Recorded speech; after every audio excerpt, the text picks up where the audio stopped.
سلام، چطورید؟ امیدوارم که حالتون خیلی عالی باشه. امروز اومدیم چند تا از خفن ترین جوک هایی که شما توی کامنت ها گفتید رو بخونیم. قبلش لایک و سابسکرایب یادت نره، خیلی عشقی. بزن بریم. خب اولی رو امیر گفته میدونی وقتی ماهی ها غذا میخورن چی میشه؟ سفره ماهی میاد جمع میکنه. بابا این چه جوکایی میگید؟ این اصلا طنزه، این اصلا جوکه. فکر کردم دارید محتوای تحقیق چیه بابا. اینا رو نگید شرافتا. من گفتم جوکای خنده‌دار. دومی رو فاطمه خانم گفته میدونی وقتی یه فلش تعجب میکنه چی میگه؟ میگه وای حجم. وای. آره وای. خوب بود، اینو خیلی دوست داشتم فاطمه جون. مرسی که کامنت گذاشتی، خیلی دوستت دارم. امیر جان تو هم ناراحت نشی، خلاصه دیگه شاید دوباره گذاشته باشی، نمیدونم، دارم میگردم.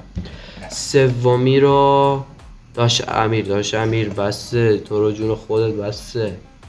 گفته میدونی اگه تو کاسه مسی غذا بخوری چی میشه؟ مسی ناراحت میشه. اینو دوست داشتم، مرسی.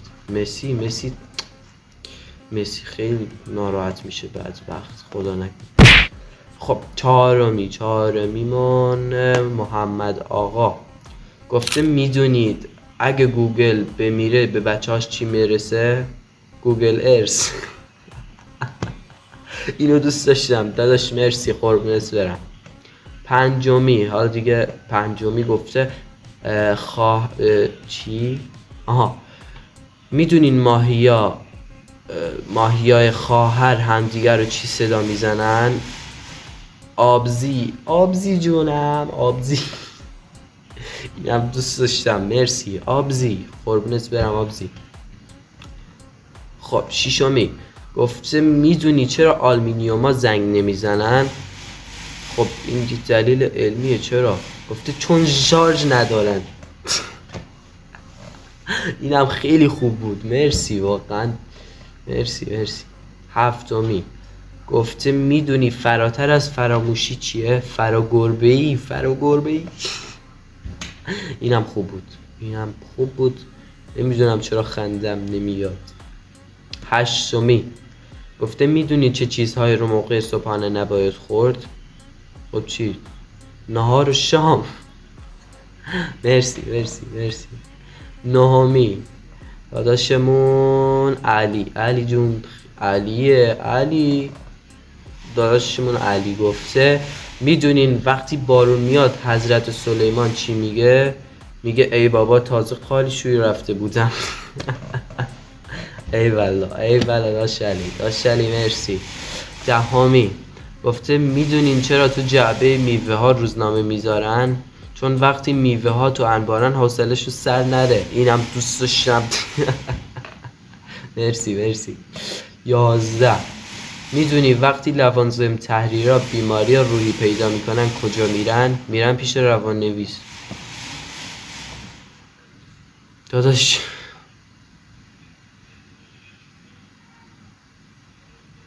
مرسی. بابا این چه جوکایی میگید؟ 12 گفته اگه میخواین خوابتون ببره باید بیدارتون ببازه. مرسی عشق منی، اینو خوب گفتی. 13 گفته میدونی هوی چرا نارنجیه؟ خب چرا؟ گفته چون نارنجی بهش میاد. وای مرسی، خیلی دوست دارم. 14 گفته میدونی چرا سایت های اینترنتی 3 تا W دارن؟ چون کار از محکم کاری عیب نمی کنه. اینم دوست داشتم، مرسی. اگه تو هم خندیدی حتما لایکو بکن. 15 گفته میدونی وقتی سیب از درخت افتاد رو زمین نیوتن چی گفت؟ گفته آخ جون سیب زمینی. مرسی. 16 گفته میدونی وقتی قاره ها تعجب میکنن چی میگن؟ گفته حاجی شهرام. وای حاجی شهرام، چه جوکای خوبی، اینو دوست داشتم. داداشم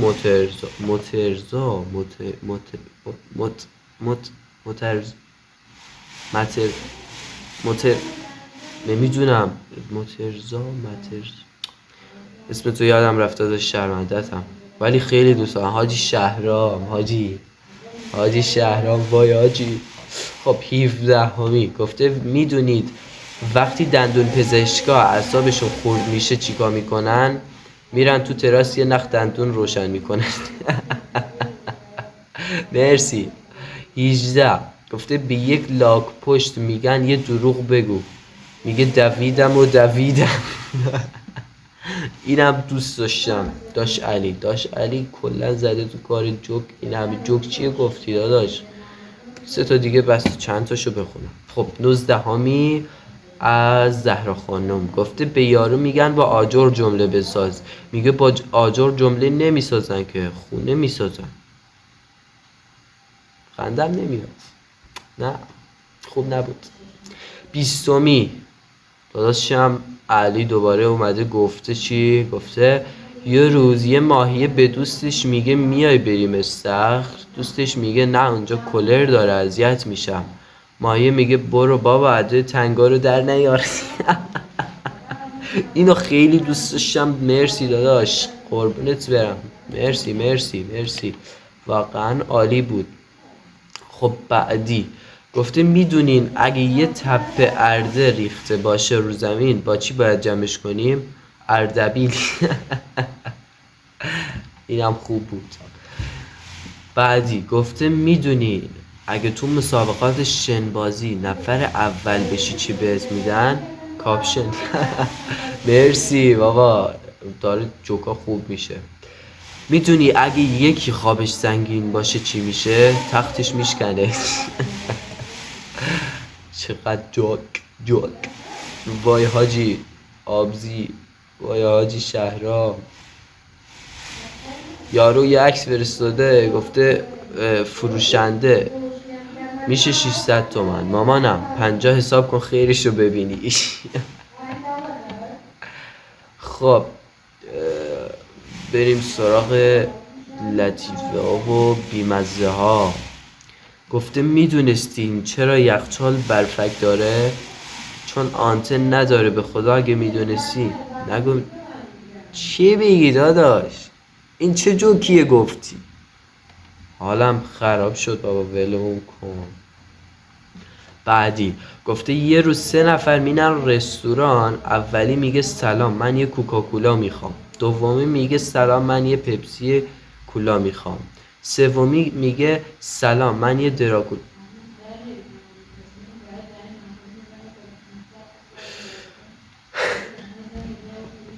با خدا اینا گریه داره نخنده. من گفتم جوک بگو، این جوکه داداش. خب بعدی گفته میدونی اگه یه شیرینی فروشی آتیش بگیره چی میشه؟ تر و خشکا با هم میسوزن. بعدی گفته میدونی چرا پنگوئنا سواد ندارن؟ چون قطب جنوب برف میاد، همیشه مدرسه ها تعطیله. اینم خوب بود. مرسی. خب بچه ها دیگه جوکامون تمام شد. اگه جوک دارید توی کامنت ها بگید، خیلی ممنونم. توی ویدیو بعدی معرفیتون میکنم. خیلی دوستتون دارم. مرسی که تا آخر ویدیو با من بودید. قلب منید. خدا نگهدار.